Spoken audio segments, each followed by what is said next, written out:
בוא נגיד שכל גיל ההתבגרות שלי בסימן רווקות חד משמעית. חד וחלק. שהייתי בכיתה ז' או ח', כבר רצית להכיר כבר מישהו, אני זוכרת שאמא שאמרה לי, תשאלי את חברות שלך בכיתה, אולי יש להם שידוך בשבילך, אולי יש להם איזו הצעה מעניינת. אולי. ואני שאלתי, והיו כמה שבאמת אימהות של חברות שהתקשרו לאמא להציע, כל מיני דברים לא רלוונטיים, לא משנה, אבל כאילו הייתי בתוך זה, וכל... חוויה קשה.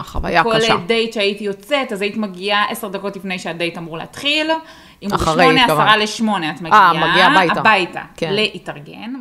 לא שאני זוכרת עם מי יצאתי אז, כי זה ממש נמחק מזיכרוני, כי את יודעת, היה, כן, יש קטגוריות גם, יש מגיל 21 עד גיל 25, מגיל 25 עד גיל זה, כאילו, בקטגוריות האלה זה ישן, גם יש חוק התיישנות כבר. בכל קטגוריה היית משהו אחר? חיפשת משהו אחר? אני מניחה שכן. אוקיי. מה זה חיפשתי משהו אחר? אני לא חושבת שזה השתנה במהות, אבל זה השתנה גם בקודים החברתיים, זה השתנה, במגזר זה השתנה, כל מיני דברים שחלו שינויים, מרחיקי, כן, בבקשה. אז אני זוכרת את הימים שאת היית יוצאת לדייטים, אחר כך זה נהיה החמיר שגם יאיר ומיכל יצאו לדייטים, והייתם 3 שיוצאים. ואבא ואמא היו יושבים בבית ומחכים. מצפים לישועה. מצפים לישועה ממש. ואולי אמא הייתה אומרת, ב3 יצא 1, ב2 יצא 1. ויצא 0, יצא אפסים, לאורך שנים היה אפסים. חשוב לציין אבל שהיום, 4 מתוך 5 זה הצלחות מסחררות, ואחת, שוב, בהיבט, במבט של ההורים. כן. במבט החברתי הקולקטיבי. כמשפחה, אנחנו 5 ילדים מוצלחים, מאוד, כן? לא רואה איזה... מחמאה. אם אתה מסתכל על חתונה כאיזשהו...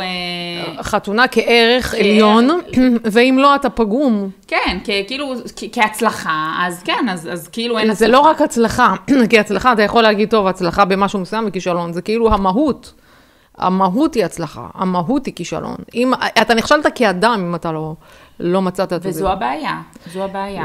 זו בעיה מגזרית, ואני חושבת שזה בעיה ישראלית, בכלל לא בעיה מגזרית. אני לא חושבת שזה קשור כבר באיזשהו גיל מסוים, זה הופך להיות כלל מגזרי, כולל המגזר החילוני, הדתי, החרדי ודאי. יש לחץ להינשא. כן, לחץ למצוא את העוגן ואת הפינה והמשפחתיות פה מאוד מאוד משמעותית. נכון, המשפחתיות בארץ היא מאוד חשובה. נכון. אני לא אומרת שזה לא חשוב, אבל זה באמת משהו שהוא, כאילו, המקום שנותנים לו הוא, וואו, כאילו, לפעמים גם זה לא בשליטה שלך, אתה לא תמיד אתה בן אדם שלא רוצה, לא מעוניין, הרבה פעמים זה דברים שלא קורים, כי הם לא צריכים לקרות כרגע, ברגע זה, למרות שנורא, אתה נורא רוצה את זה. כמו שלא מצאת את עבודת חלומותיך בנקודה הספציפית, וכמו שאתה לא מצאת את דירת חלומותיך בנקודה הספציפית, ולפעמים לוקח זמן, לפעמים לוקח הרבה מאוד זמן.